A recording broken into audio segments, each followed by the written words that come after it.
So, meron naman tayong kapuso, di ba? Parang sabi nga, daming judgment. So, syempre, meron din. Sabi nung isa, na-appreciate namin yung mga kanta niya at yung obsession ng tao. So, that's okay. Pero sa amin lang pong mga hindi fans, bakit parang pinipilit na ng media, paaralan at ibang institusyon si Miss Swift? Pati sa sports media na wala naman siyang kinalaman, bakit siya pinagtutuunan ng pansin?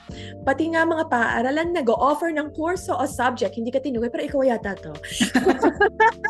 Pati nga mga paaralan nag-o-offer ng kurso o subjects tungkol sa kanya na malamang sa malamang wala namang kwenta at surely di makakatulong sa trabaho later on. So lumabas na at the end, no? Wala naman daw siyang viewpoint, pero lumabas. In fact, by the way, ikaw ang unang mag-o-offer ng ganitong elective sa Pilipinas, pero actually ino-offer na to sa ibang bansa.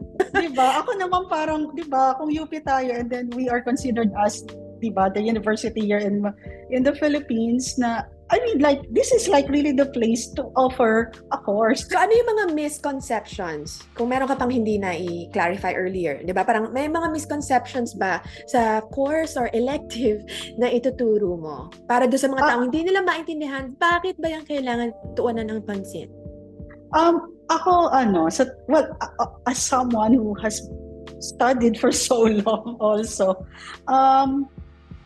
I know that our educational system is geared towards the idea of us getting skills so that we become employable. Mm-hmm. But the thing is, di ba, kung babalik tayo dun sa talagang history ng pag-aaral or learning, the idea especially sa higher education. Yeah. Exactly. Is for us to actually become a human being. Di ba? Yun eh. Yung paano ba tayo magiging isang buong tao? Paano? And that pagiging buong tao, hindi lang skills ang dinedevelop mo so that you are employable. You're also nourishing your mind. And you're also nourishing your heart. I mean, it's weird to say heart, no? Pero yes, you're also nourishing your soul, your heart, no? And regardless of how people talk about whether they're a fan of Taylor Swift or not, at one point in your life or in certain points of your life, you like a certain person.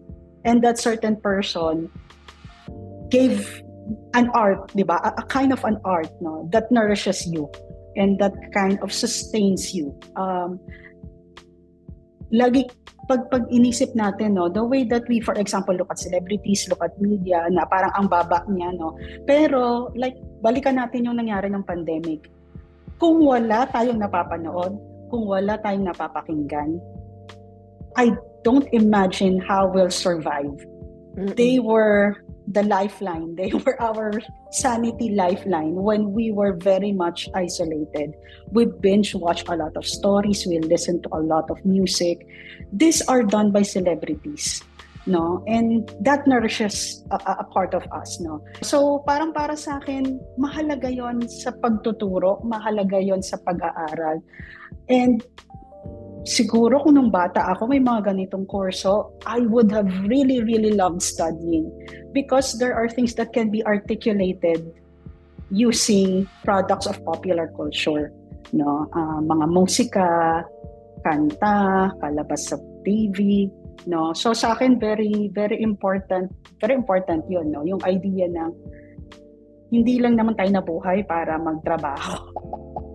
Kailangan natin ng rason para mabuhay, no? So yun, very important sa akin, no? Personal experience. And of course, as a mental health professional, sabi mo nga, saan ka pang field in education, tuturuan ka about your emotions.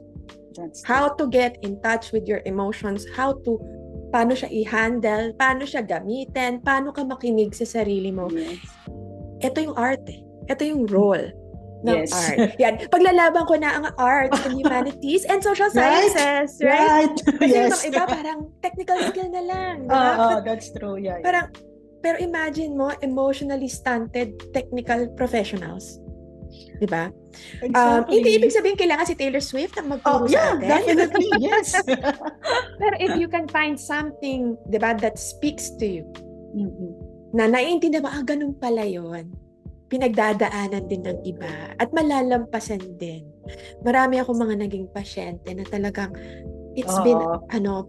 it literally saved their lives. Hindi nga Ayun. That's true. metaphorically. True, true.